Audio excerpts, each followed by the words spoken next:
Probablement une des plus grandes souffrances de l'homme vis-à-vis l'homme, c'est ce que nous appelons la honte.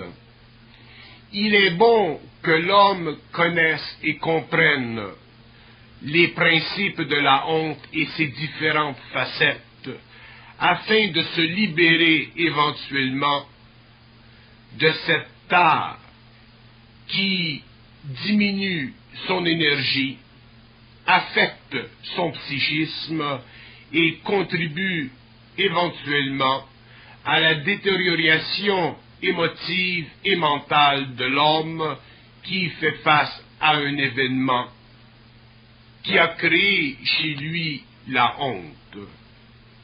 Dans le fond, la honte, c'est une illusion que se crée lui-même l'ego, parce qu'il est incapable de subir un affront quelconque sans pouvoir absorber l'énergie en retour qu'elle crée dans une société qui est portée naturellement à juger l'homme.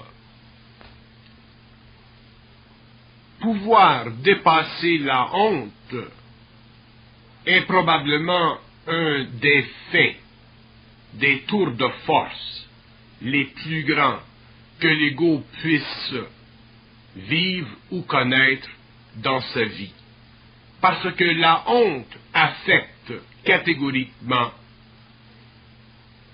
la structure psychologique de l'ego et le force à plier devant le jugement porté par les autres vis-à-vis lui-même.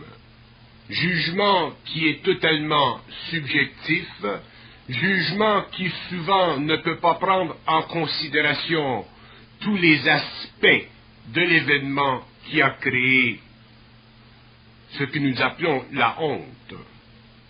Il est très important pour un homme, pour un être humain, d'être capable de dépasser les conditions psychologiques d'un acte qui souvent n'a rien à faire avec le bien ou le mal, mais qui répond d'une condition jugée par l'homme, jugée par l'étranger comme étant bien ou mal. La honte est une réaction de l'ego vis-à-vis le jugement de l'homme. Elle représente pour l'ego une expérience qui peut être difficilement dépassée parce que les valeurs de l'ego, qui sont socialement parlant conjointes aux valeurs de l'homme, ne peuvent plus être vécues en fonction de l'expérience personnelle de l'individu, mais doivent être vécues en fonction des relations sociales de l'individu avec le monde extérieur. Il y a dans la vie de chaque individu des expériences qui doivent être vécues afin d'être amenées à une clarté, à une plus grande compréhension, dans le but d'élever la conscience de l'individu. Si ce dernier est suffisamment conscient des mécanismes qui créent dans la vie de l'homme des événements sujets éventuellement à créer de la honte. Il est très important pour un être conscient de ne pas se laisser alourdir dans sa conscience par la honte, car cette honte n'est pas réelle. Elle n'est pas réelle dans ce sens qu'elle ne représente que la réflexion d'un consensus social vis-à-vis la qualité d'une action personnelle qui n'a rien à faire avec l'ego proprement dit, mais qui a affaire avec l'expérience que doit vivre l'ego pour l'évolution de son esprit, l'évolution de sa conscience, l'évolution de sa psychologie. Il y a des hontes qui sont normales, dans ce sens que il y a des actes créés chez l'homme inconscient qui, éventuellement, créeront dans sa vie de la honte. Mais nous parlons de la honte en ce qui concerne l'homme conscient. Nous parlons de la honte vécue par l'individu qui est en voie d'évolution et qui n'est pas encore capable de parfaitement comprendre la raison d'être d'une action dans sa vie et qui, à cause de ce manque de compréhension, vivra une certaine honte parce qu'il n'a pas encore suffisante centricité et ne comprend pas encore la raison pour laquelle il doit vivre cette honte. Il est évident que la relation entre l'ego et son esprit est une relation de transformation, une relation de fusion, une relation d'intégration.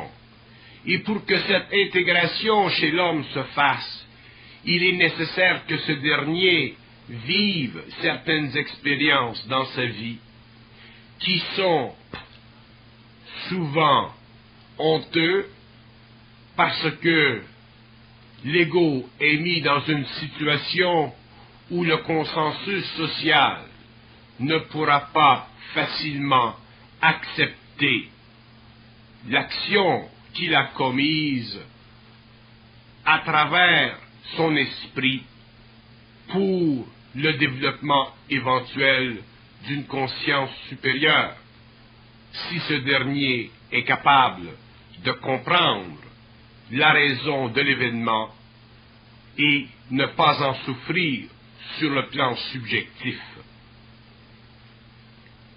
Il est difficile à l'ego de dépasser la honte parce que l'ego n'est pas suffisamment enraciné dans son esprit pour comprendre que la relation entre lui et son esprit est une relation individuelle, une relation d'identité et une relation absolue.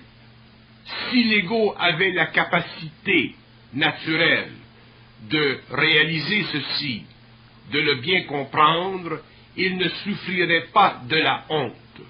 Il vivrait une action, il commettrait un acte qui ne serait pas, dans un certain temps, parfaitement harmonisé avec le social, mais d'un autre côté, il vivrait un acte qu'il pourrait éventuellement comprendre dans le cadre de la relation de l'intégration entre lui-même et son esprit.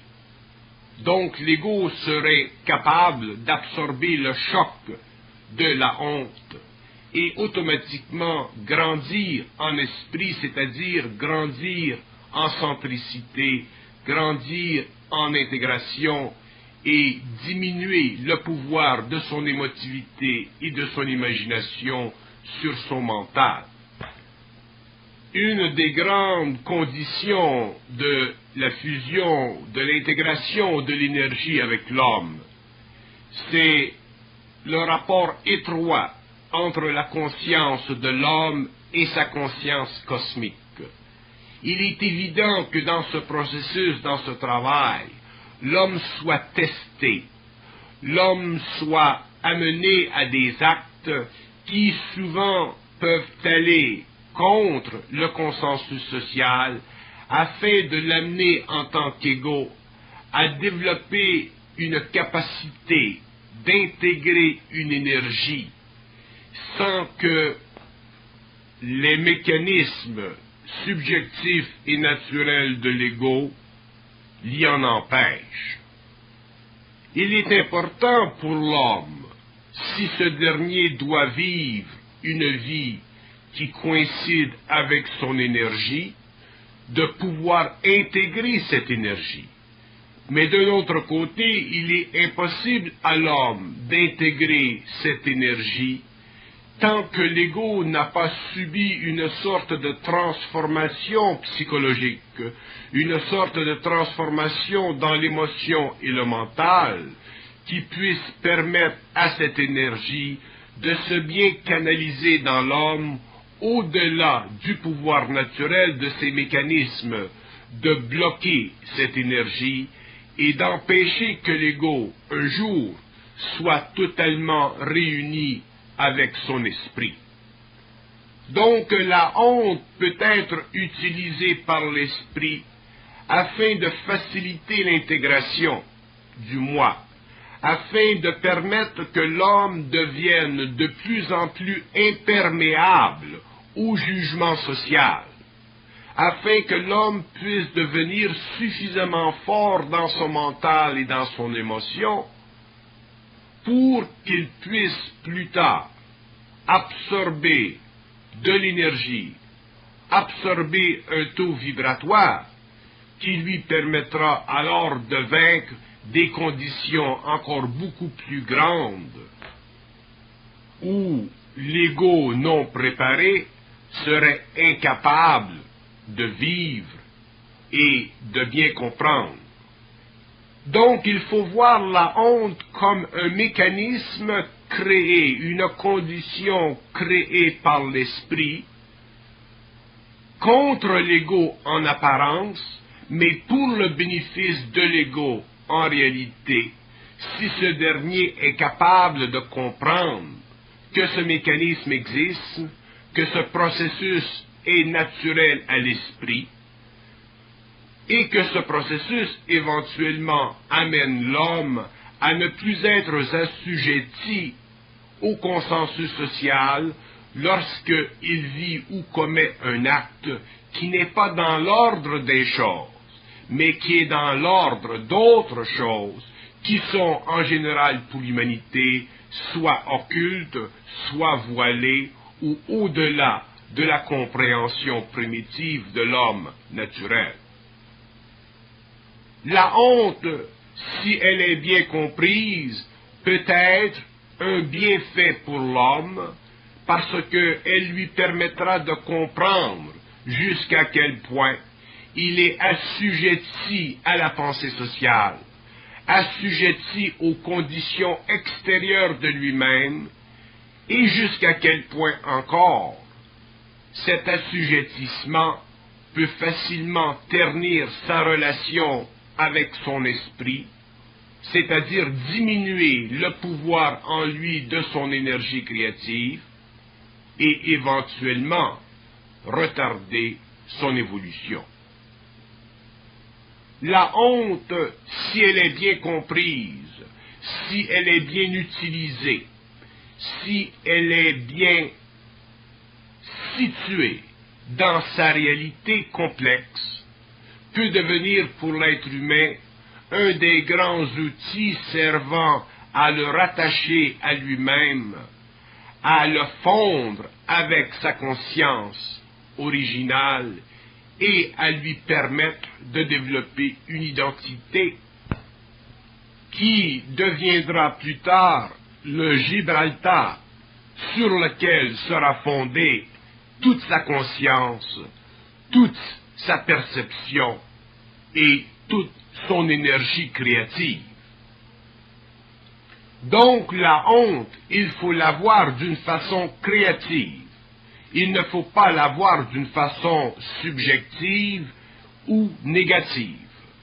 Il y a des événements vécus dans la vie qui sont plus forts que l'homme. Ces événements sont créés de toutes pièces afin de le forcer à vivre une certaine expérience. Et ce n'est pas à l'ego qui vit ces événements ou ces actes de se subjuguer à une condition de jugement social. L'ego doit être capable de voir à travers l'acte, de voir à travers la réaction que crée le social contre lui, et à dépasser la conditions subjectives de cette réaction afin de pouvoir éventuellement développer en lui-même une certaine constante qui relie son activité égoïque avec l'énergie qui fait partie de son esprit. Sinon, l'ego ne pourra jamais apprendre à tout utiliser dans sa vie, que ce soit honte ou d'autres choses, pour contrôler éventuellement l'énergie en lui-même, pour éventuellement être capable de se situer parfaitement vis-à-vis cette énergie. Donc, l'ego ne pourra jamais utiliser ces différentes expériences, les différents modes dont se sert l'esprit pour pénétrer dans les plans inférieurs de l'homme et créer avec lui une synthèse, une union totale et parfaite. Que ce soit la honte ou que ce soit d'autres choses que vit l'ego, il doit la comprendre objectivement et non pas la subir subjectivement. Il n'y a rien dans la vie de l'homme qui ne soit pas amenable sur le plan de l'expérience à une compréhension supérieure. Il n'y a rien dans la vie de l'homme qui ne soit pas amenable à un approfondissement des relations ou des lois relationnelles entre l'ego et l'esprit. Donc, si nous parlons de la honte, l'homme doit apprendre à se servir de l'expérience qui lui a créé de la honte, à dépasser cette expérience et à ne pas laisser semer dans son esprit le doute de sa valeur, parce que le social autour de lui, qui est déjà très loin de lui et très loin de sa conscience, ne peut l'absorber. Ce n'est pas au social d'absorber l'événement de l'homme, c'est à l'homme, à l'ego, de pouvoir absorber la réaction du social. Il ne s'agit pas pour l'homme de dire « Ah, le social ne peut pas me comprendre, la société ne peut pas me comprendre ». Ce n'est pas à la société de comprendre l'homme. La société est encore trop primitive, il y a encore trop d'inconscience chez l'homme. Mais c'est à l'individu de bien comprendre son expérience, qui peut créer de la honte ou qui a créé de la honte. C'est à lui de dépasser cette honte, c'est-à-dire cette illusion qui lui est imposée pour l'évolution de sa conscience et la fusion éventuelle de l'énergie avec son ego. Donc, celui qui vit de la honte est à un point de sa vie où il lui est possible de voir la relation entre lui et un travail qui se fait sur d'autres plans. S'il est capable de voir ceci, il sera capable peut-être de le comprendre, et s'il le comprend, il en sera de plus en plus grand, il en sera de plus en plus favorisé, parce qu'il aura dépassé les limites psychologiques de la valeur que lui impose le social, afin d'intégrer en lui une énergie qui fait partie de la relation entre lui et sa réalité. Lorsqu'un ego se détruit ou se diminue parce qu'il a honte, c'est qu'il ne comprend pas réellement la présence de son esprit en lui-même. Il n'a pas conscience de la réalité de sa conscience. Il n'a pas conscience de la présence en lui de forces qui se servent de la vie pour créer en lui un lien indestructible avec elle-même. Un tel ego peut naturellement souffrir énormément de la honte, et s'il ne réussit pas en comprendre les lois, les mécanismes, il est évident qu'il ne pourra jamais bénéficier de l'expérience. Donc cette expérience demeurera dans son esprit, dans sa mémoire, et éventuellement elle ternira sa mémoire, elle ternira sa vie, et elle lui empêchera de vivre à la mesure de sa capacité, de son pouvoir. Autant la honte peut détruire l'ego, autant la honte peut amener l'ego à un état de conscience supérieur. Autant la honte peut diminuer l'ego dans ses valeurs subjectives, autant la honte peut créer en lui des valeurs objectives, réelles, d'une conscience qui transcende le consensus social de jugement sociétal, afin de l'amener dans une relation étroite et parfaite avec un esprit qui est, dans le fond, son essence. Mais si l'ego est trop prisonnier de la substance de sa conscience, la honte fera de lui un être assujetti, parce qu'il y aura toujours dans la vie des événements qui seront pour lui honteux. Il y aura toujours dans la vie des événements qui déborderont de leur lit naturel pour aller s'étendre sur les rivages tabous de l'expérience sociale. L'ego doit être suffisamment conscient pour comprendre et saisir que les événements de sa vie sont créés à travers différents voiles pour permettre qu'il y ait de plus en plus d'intégration entre lui et son énergie. Donc, que ce soit la honte ou que ce soit autre chose, l'ego doit être capable de vivre les événements ou les actes de sa vie en fonction de la réalité originale de ces événements et non en fonction de leurs conséquences sociales, en fonction du jugement social, en fonction des valeurs temporaires qui sont émises par la société afin de maintenir un certain ordre à l'intérieur du social. Il y a chez l'être humain des choses, des événements, des actes qui doivent être vécus, des actes qui sont connus d'avance, des événements qui sont sus d'avance. Et l'homme doit pouvoir passer à travers ces actes et ne pas être diminué dans sa conscience. Sinon, il ne bénéficie pas de la conscience créative, il ne comprend pas sa relation vitale avec l'énergie, et il vit, et il est assujetti à vivre une vie qui n'est pas la sienne, mais une vie qui est conditionnée par le monde extérieur. Et une telle vie n'est pas réelle. Une telle vie ne coïncide pas avec le bien-être de l'homme. Une telle vie fait partie de l'évolution et l'homme devra vivre évolutivement sa conscience.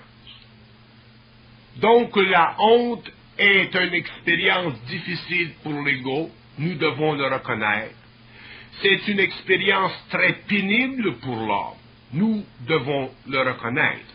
Mais nous devons aussi reconnaître que la honte ou l'acte qui le crée est inévitablement le produit de l'activité de l'esprit à travers l'homme, et cette dernière, cette honte, doit être dépassée dans sa configuration purement psychologique et comprise dans sa nature obscure, occulte, invisible.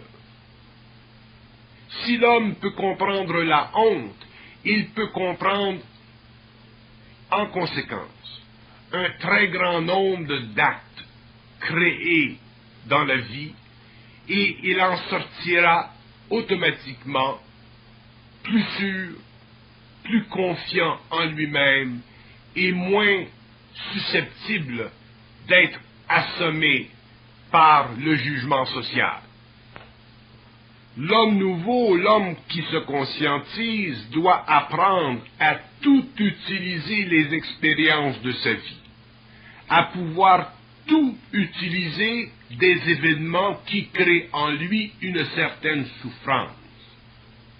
La honte est une de ces grandes souffrances parce qu'elle semble toujours être irrationnelle. Il est évident que c'est l'irrationnel qui crée la grande souffrance de l'ego lorsqu'il vit la honte. C'est l'irrationnel qui est pour l'ego la condition la plus difficile à dépasser. Ce n'est pas le rationnel. L'ego peut très bien comprendre le rationnel, mais il peut très difficilement accepter l'irrationnel. Et accepter l'irrationnel, pouvoir l'intégrer, pouvoir en dépasser les conditions subjectives, les reflets qu'il crée dans l'ego, c'est amener l'homme à une intégration parfaite avec son énergie. C'est amener l'homme à dépasser la nature planétaire de sa conscience pour se retrouver dans le centre d'une conscience universelle, cosmique, plus grande que celle que lui a donnée l'involution.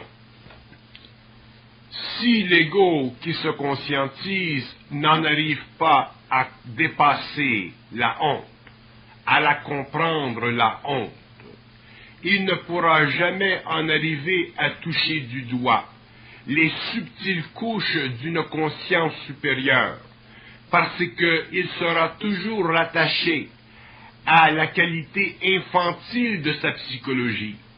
Il sera toujours ramené à voir sa vie en fonction de l'humanité. Il ne pourra jamais la voir et la sentir en fonction de son esprit.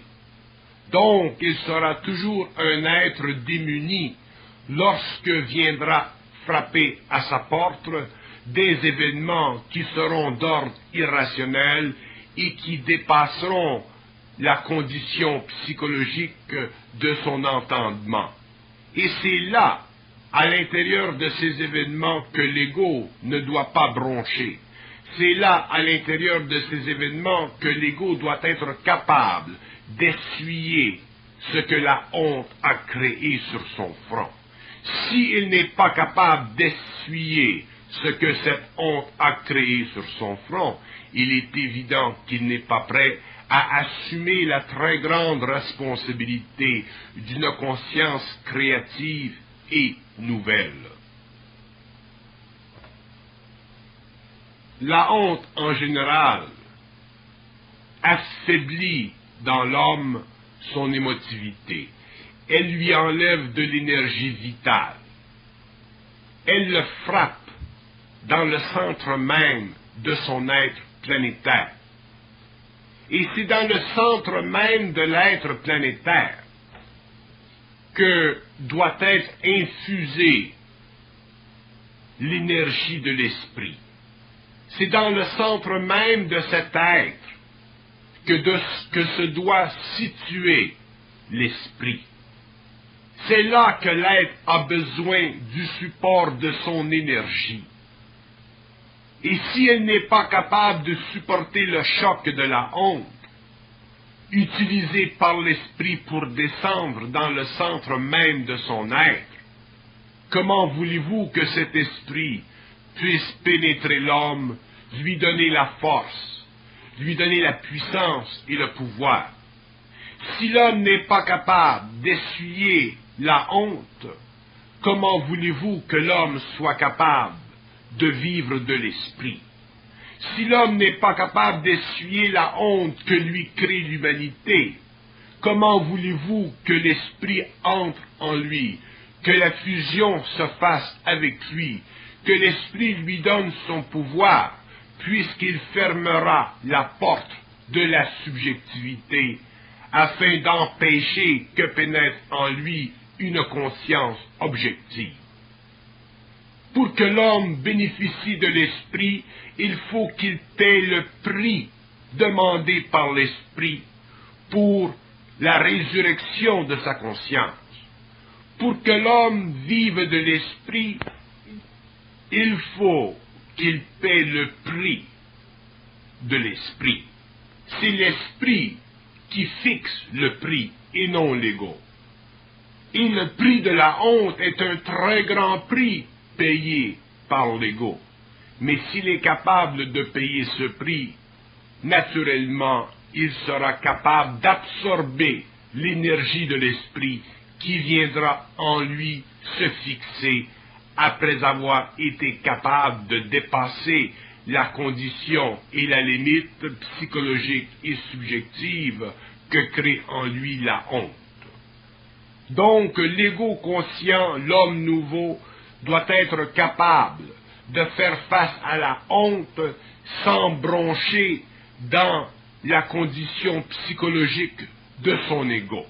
Il doit être capable de faire face à la honte, c'est-à-dire à la réaction sociale à un acte commis, parce qu'il a la force en lui de son esprit, au lieu de vivre de la faiblesse naturelle de l'évolution de l'ego.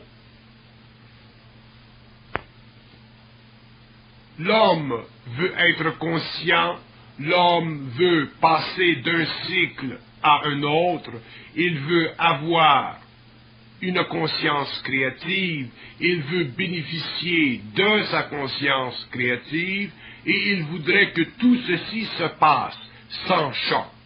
C'est impossible. L'esprit ne peut pas pénétrer l'homme sans choc. C'est la loi de l'énergie, c'est la loi de la vibration. Donc, la honte devra être comprise par l'homme nouveau comme faisant partie de ces événements qui créent dans l'ego un choc nécessaire à la pénétration dans l'homme de l'énergie de l'esprit. Et si l'homme nouveau est capable de comprendre ceci, s'il est capable de le réaliser profondément, il ne vivra plus de la souffrance de la honte, il ne connaîtra que le choc de la honte. Et le choc de la honte se situe dans une période suffisamment courte et éventuellement l'homme n'en souffre plus. Tandis que la souffrance de la honte, la souffrance psychologique de la honte, la mémoire de la honte, peut suivre l'individu pendant des années, pendant des générations, et ne jamais s'éteindre, parce qu'il n'a pas suffisante maturité pour comprendre les lois de la vie, les lois de l'esprit et l'inconscience de l'ego. Tous les hommes ont eu honte quelque part dans leur vie. Tous les hommes ont subi le choc de la honte. Mais tous les hommes n'ont pas compris la honte.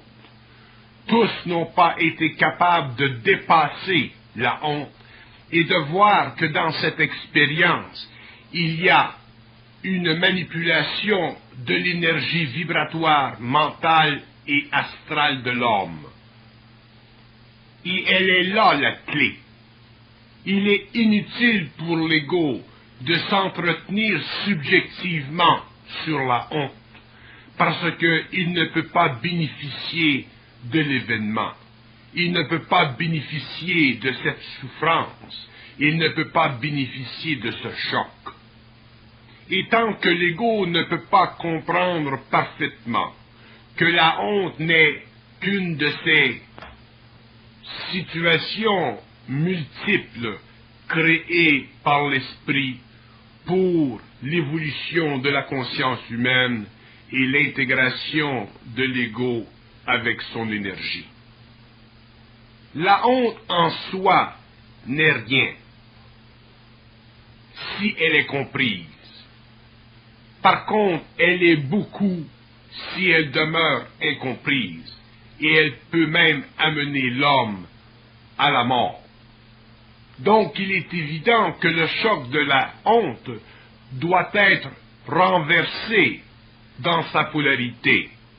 Il doit être amené à une expression d'énergie nouvelle et non à l'affaiblissement de la conscience humaine. Si l'ego de l'homme nouveau est capable de saisir le mécanisme de la honte et de bien intégrer ce mécanisme, il pourra traverser multiples expériences dans la vie qui feront de lui éventuellement un être de plus en plus solide, un être de plus en plus intouché par le caractère adverse que crée la honte dans une société qui est encore extrêmement primitive et très assujettie aux forces astrales de la conscience planétaire. L'ego a tendance à rationaliser les expériences de sa vie. Il n'est pas capable facilement de les intégrer sans penser subjectivement à leur aspect psychologique ou psychosocial. Et c'est là qu'il se crée dans l'homme de la confusion, de la souffrance. C'est là que se crée dans l'homme le trouble de l'esprit. La honte doit être vécue d'une façon qui coïncide avec la compréhension parfaite de l'événement, c'est-à-dire avec la compréhension parfaite que l'événement sert à créer dans l'homme un choc pour l'élévation de son taux vibratoire, l'évolution de sa conscience et le parrainement éventuellement de l'esprit pour l'ego. Si la honte ne peut pas être comprise ainsi, il est évident que l'homme ne pourra jamais en bénéficier. Il est évident qu'il ne pourra jamais se situer au-delà du choc qu'elle crée. Si la honte n'est pas parfaitement comprise, l'ego ne pourra pas être capable d'assujettir en lui les réactions subjectives, émotives et mentales de sa personnalité, affaiblie par un choc très grand et meurtrie souvent jusqu'au très profond de l'âme. Mais c'est justement l'âme qui doit être transmutée. C'est justement la mémoire de l'homme qui doit être transmutée. Donc c'est pourquoi la honte est certainement un des événements dans la vie de l'homme qui accélère le plus la pénétration dans l'ego, dans l'homme, le mortel, de l'énergie de l'esprit. Donc, si nous regardons la honte du point de vue de la conscience supramentale, nous voyons qu'elle représente pour l'homme un des grands exercices de l'esprit à travers l'ego, et que cet exercice, s'il est bien compris, peut bénéficier énormément à l'homme, énormément à la conscience de l'individu. Et si la honte est bien comprise, l'homme éventuellement n'en souffrira plus, parce que une fois que son mécanisme de fond est bien saisi par l'ego, il est inévitable qu'éventuellement d'autres événements qui dans le passé auraient été vécus selon le choc de la honte passeront totalement inaperçus parce que l'ego ne sera plus affecté par des conditions subjectives, illusoires et réflectives de sa personnalité. Si l'ego réussit une fois à parfaitement comprendre l'illusion de la honte, il ne souffrira jamais plus dans sa vie de la honte. Mais si il ne comprend pas aujourd'hui la honte, elle reviendra dans d'autres temps le hanter. Elle reviendra l'asservir. Elle reviendra lui causer une très grande peine, une très grande souffrance, jusqu'au jour où il sera capable de dépasser la subjectivité de sa conscience et le rationalisme de sa conscience émotive et mentale. Souffrir de la honte, c'est souffrir de l'homme, c'est souffrir de la société. Et ce n'est pas de la société que doit souffrir l'homme. Il doit souffrir de l'esprit, jusqu'au jour où il ne souffre plus de l'esprit. Mais si l'homme nouveau souffre et continue à souffrir de la société, il est évident que l'esprit a en lui beaucoup de travail à faire, parce que doit venir le jour où la souffrance de l'homme doit être une souffrance interne et non plus une souffrance externe. Autrement dit, sa souffrance un jour doit devenir une souffrance réelle et non une souffrance illusoire. C'est pourquoi la honte est certainement une des grandes souffrances de l'homme, mais elle est aussi certainement une des plus belles souffrances de l'homme, et si ce dernier peut dépasser les conditions psychologiques subjectives de cette souffrance, il commence graduellement à entrer dans sa maturité, c'est-à-dire à entrer dans cette condition du mental supérieur qui permet à l'être humain de voir au-delà de la conscience primitive de l'évolution, afin de se fixer dans une conscience évolutive nouvelle qui convient à son esprit, qui convient à son ego et qui convient parfaitement à l'homme nouveau de demain. Donc la honte doit être résolue dans sa qualité subjective. Elle doit être résolue dans son apparence. Elle doit être résolue dans sa condition événementielle liée à un consensus social. La honte doit être neutralisée sur le champ. L'homme doit être capable de la neutraliser le jour où elle se présente à lui en tant que souffrance très aiguë d'une conscience planétaire. S'il est capable de faire ceci, il vivra un changement de conscience, un changement de vision, un changement de compréhension, une élévation de son taux vibratoire. Autrement dit, il saura que demain, sa conscience sera plus grande, sa paix plus grande et sa vulnérabilité d'autant plus diminuée. Plus un homme comprend les lois de la honte, moins il est vulnérable à l'esprit inconscient de l'homme. Plus il est capable de dépasser la subjectivité dans la honte, moins il est vulnérable à la condition humaine d'aujourd'hui, moins il est vulnérable à la souffrance qui vient vers l'homme de tous les coins de l'expérience. Mais s'il ne réussit pas, l'homme nouveau, à dépasser la subjectivité de la honte, la coloration psychologique vécue dans la mémoire, il sera pendant très longtemps un être assujetti à l'humanité, assujetti au jugement de l'homme et assujetti à sa conscience inférieure. Donc la honte doit être vécue d'une façon objective. Elle doit être reconnue comme étant un événement qui sert à son évolution. Elle doit être reconnue comme étant un événement qui puisse l'amener à la liberté dans l'émotion et dans le mental à cause de la fracturation qu'elle crée dans la mémoire. Et ceci est une des grandes fonctions de l'événement de la honte.